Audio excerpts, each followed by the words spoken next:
کبوتر کو اللہ تعالیٰ نے کئی خصوصیات سے نوازا ہے، جس میں اہم خصوصیت یہ ہے کہ کبوتر کسی بھی انجان علاقے سے اپنے گھر پہنچ سکتے ہیں۔ کبوتر کی اسی خصوصیت کو مد نظر رکھتے ہوئے انسانوں نے اس کو پیغام رسانی کے لیے استعمال کیا۔ کبوتر میں اللہ تعالیٰ نے 2 حص پیدا کی ہیں۔ اس کا ایک حص کہلاتا ہے ارتھس میگنیٹک فیلڈ، یعنی زمینی مقناطیسی قوت، اور دوسرا کہلاتا ہے کمپاس سینس، یعنی سمت کا تعین کرنا۔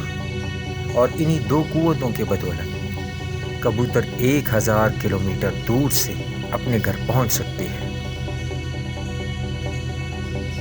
پہلی اور دوسری جنگ عظیم میں کبوتر کو پیغام رسانی کے لیے سب سے زیادہ استعمال کیا گیا،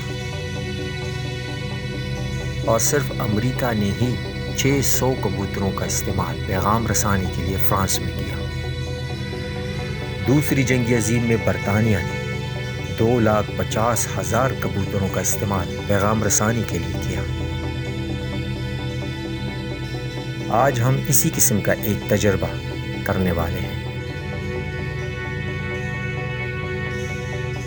یہ کبوتر ہم نے گھر میں کافی وقت سے پالے ہیں۔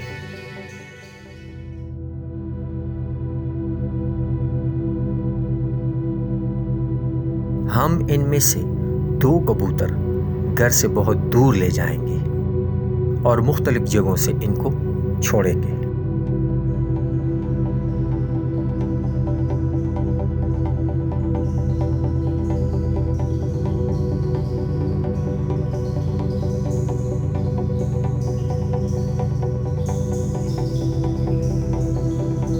ہم اپنے گھر سے کافی دور آ چکے ہیں۔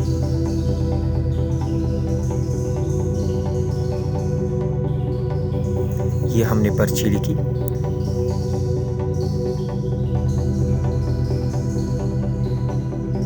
اور اب اس میں سے ایک پرچی ہم ایک کبوتر کے پیر کے ساتھ باندھ کر چھوڑیں گے۔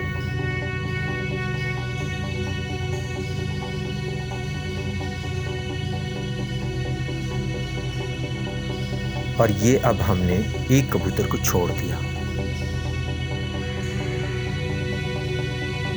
اب ہم ایک اور مقام کی طرف جا رہے ہیں، اور اس وقت تو ہم اس پہلی والی جگہ سے بھی کافی دور آ چکے ہیں۔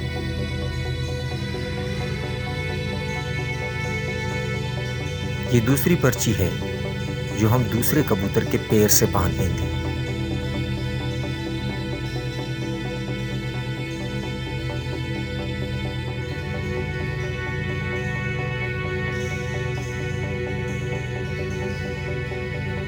اب ہم گھر جائیں گے اور دیکھیں گے کہ کبوتر گھر پہنچ چکی ہے یا نہیں۔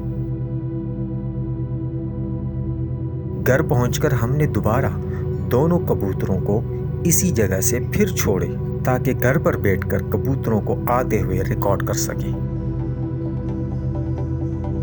اور یہ ہماری پہلی کبوتر پہنچ گئی۔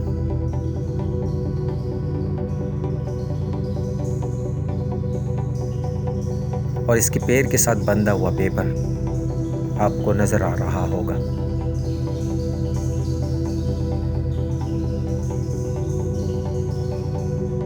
اور یہ ہماری دوسری کبوتر بھی آ گئی، اور اس کے پیر کے ساتھ بھی پرچی بندھی ہوئی نظر آ رہی ہے۔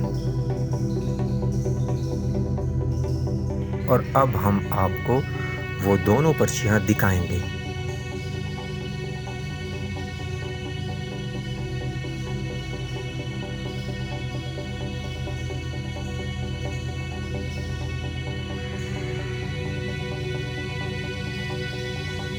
یہ ہے پہلے کبوتر کی پرچی،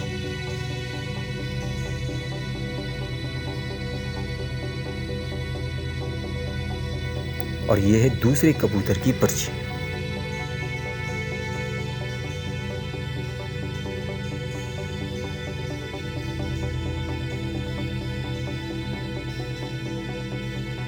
آج ہم نے ان کبوتروں پر پریکٹیکل کیا اور ہم اس میں کامیاب رہے۔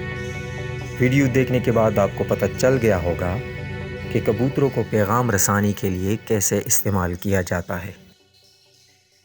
امید ہے آپ کو ویڈیو پسند آئی ہوگی۔